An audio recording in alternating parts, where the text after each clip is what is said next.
I just got done watching Damien Chazelle's brand new movie, Babylon. This is a true love story to not just Hollywood itself, but its stars, movies, cinema, and even the people behind the scenes who create movies.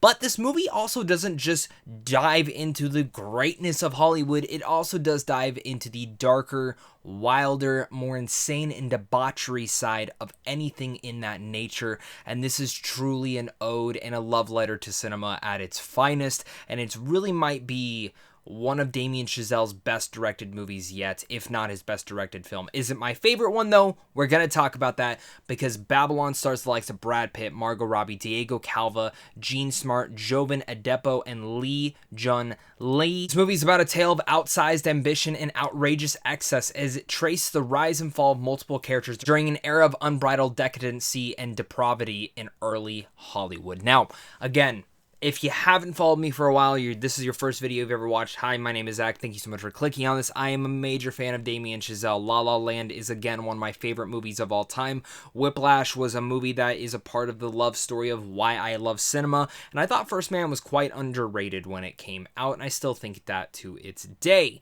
But Damien Chazelle, for me, I've been waiting to see what he's going to do next. Margot Robbie is my favorite actress working right now. And this movie is about everything that was described to me and more. I've been hearing a lot of early buzz about this movie back months ago before even any trailer had come out. I had talked to some people who had actually gotten to see the movie, and they all told me just rave reviews about this movie. And ever since then, they described it as Wolf of Wall Street meets Hollywood, with the insanity and kind of the pop thrill ride, wild ride that Martin Scorsese was able to kick into that biopic. They said Damien Chazelle brought into this movie. And for the most part, I can completely agree with that. And I think on rewatches, this movie might become one of my favorites of all time. And I say that because it fills everything that I wanted it to do. And one of the things that truly surprised me is while throughout the entire wild ride of it all, I actually got very deeply emotional because it kind of just, again, reinvigorates your love for cinema. And if you're someone who loves going to the movies, you're going to see that. And I have a lot of thoughts on this, so let's make sure to dive right into this. If you are new here, make sure to hit that like and subscribe button, as well as comment down below your guys' thoughts. I love talking movies. That's the number one thing I do over here. I put a new video out every single day, so thank you so much for clicking on this. Let's dive into this review. And starting out with my pros, I do actually want to get the cast out of the way first off, because Margot Robbie, I mean, I've been saying it, her performance in I, Tonya, she deserved the Oscar that year, and this is a very stacked year for performances. I mean, Daniela Deadwyler from Till was phenomenal. You also look at the likes of Michelle Yeoh from, of course, Everything Everywhere All at Once. That is another exceptional performance. You have Michelle Williams from The Fabelmans, and of course, even Tar, Cate Blanchett. My personal favorite performance of this year, though, has to go to Margot Robbie. And is that a little bit biased? Sure. She's my favorite actress working in Hollywood right now. But there is something about her performance in here that really much reminds you of Hollywood and its stars and the way that it treats its stars. I also think that this movie uses Margot Robbie's skills to its most and highest efficiency. You actually see that there are peeled back layers to what everyone believes to see that this character should be and how these characters treat her. And for me, getting to see those layers was actually some of the biggest surprises, which we are going to talk about soon, is the surprises in this movie of how it's actually more deeply emotional than I expected. But Margot Robbie's performance in here is sensational. It is charming. It is delightful. But at the same time, it's powerful. She commands every single scene in this movie. And that goes for the scenes where she's not even the commander. She might be getting yelled at by someone. She might be being treated like shit. But at the same time, she commands that screen by what she's doing. She has a couple monologues in here where I was just on edge and I was like, this is phenomenal. Brad Pitt as well is fantastic. I actually love what they were able to do with his character. He's an aging Hollywood star because a lot of this movie spans a lot of decades in Hollywood. Decades, I guess more years in Hollywood, but it kind of focuses in on two stars, Jack Conrad, played by Brad Pitt, and Margot Robbie's Nellie Leroy. Both of them star and started in silent films. Well, what happens when those silent films start to evolve to talkies? And we get to see two stars who have to go through this and actually touch upon and see the differences of how Hollywood had to change its craftsmanship. And what I love about this is that Damien Chazelle really went for it in this.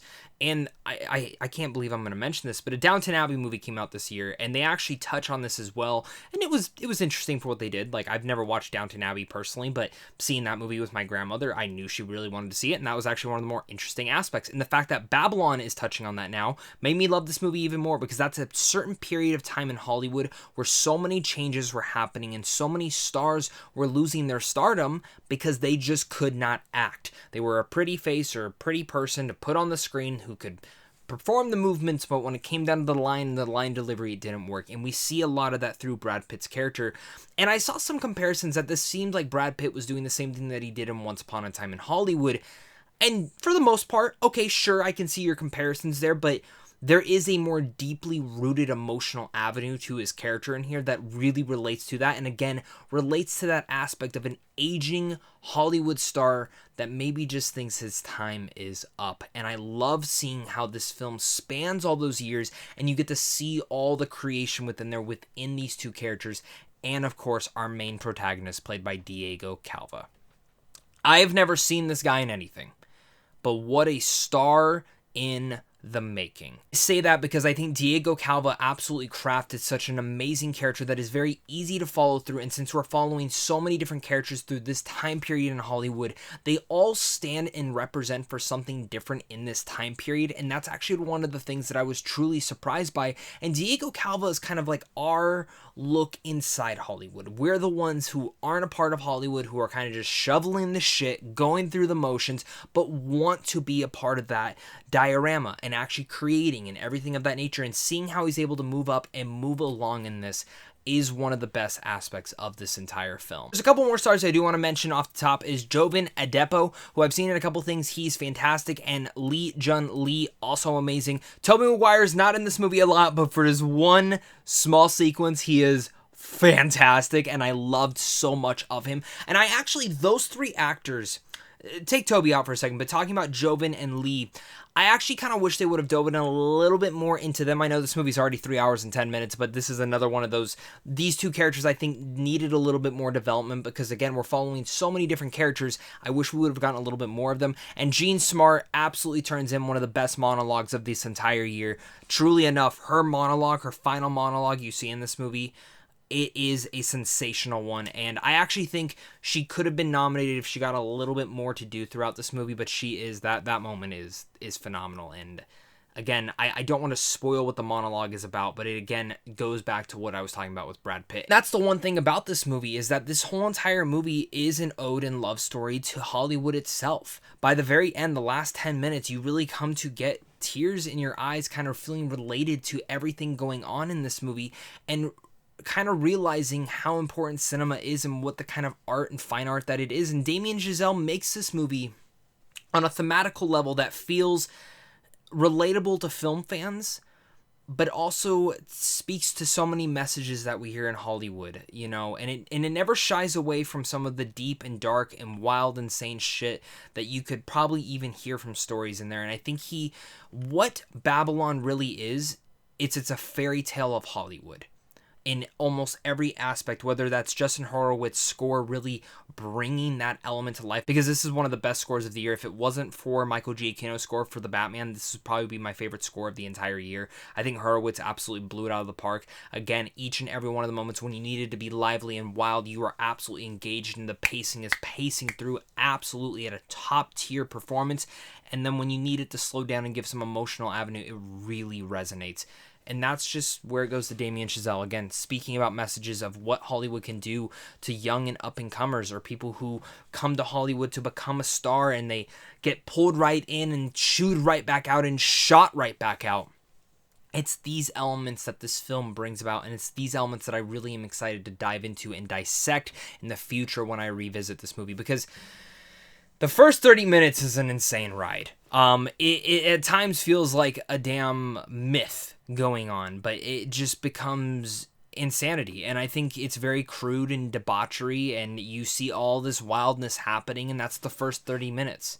And then Babylon, the title card drops. And you sit there and you're like, holy shit, This is going to be a wild ride. From there, every act just progresses the story more and more. And seeing where these characters went from, how they came to, it really just becomes one of my favorite films of the year for all those reasons and more. And I'm trying not to get teary-eyed, but this movie just, again, reinvigorated my love for filmmaking. And I'm so impressed with what Damien Chazelle was able to bring about in this one. And I truly think the ending of this movie, I think when general going audiences will watch this, they'll feel what the whole point of this film was. And the love story that it means to not just old classic Hollywood movies and just film and cinema itself, but film and cinema right now, and how important it is to bringing everyone together in some way, shape, and form, no matter who you are or what you represent, and bringing you together and showing you that the power of cinema. And that was just fantastic. And also, speaking about Damien Chazelle's script, there is some of the best moments in this movie. I have not laughed so hard in a while. There's one moment where they're experimenting with microphones and doing the talkie stuff, and it's the first time Margot Robbie is on set for one of these. There is a whole thing, when you hear the line "quiet on set," you will never hear it again in any other way. I am still laughing internally from that moment, and it just became more wild and wild. And again, it has the same tone and vibe as Wolf of Wall Street, just taking place in the Hollywood culture. And Wolf of Wall Street's my favorite movie of all time, so this movie was like tailor-made for me. Go on and on for how much I want to express my love on for Babylon. I think Babylon is truly everything I wanted it to be and more. It's everything that everyone was simplifying into me and more. No matter how weird and wild it gets, or how insane and wild it gets, it always still centers down into the emotional avenue of these characters, and I felt engaged with each and every one of them. And I truly think Margot Robbie just, this is like, give her the Oscar now, please. I know it probably won't happen. I'm very biased on this, but I would love to see it. It's Wolf of Wall Street meets Hollywood, like I mentioned, and I cannot wait to watch this movie again. This movie is incredible, and I can't wait to see your guys' thoughts as well. So with all that said, I'm going to give Babylon an A. I was very close to giving it an A+.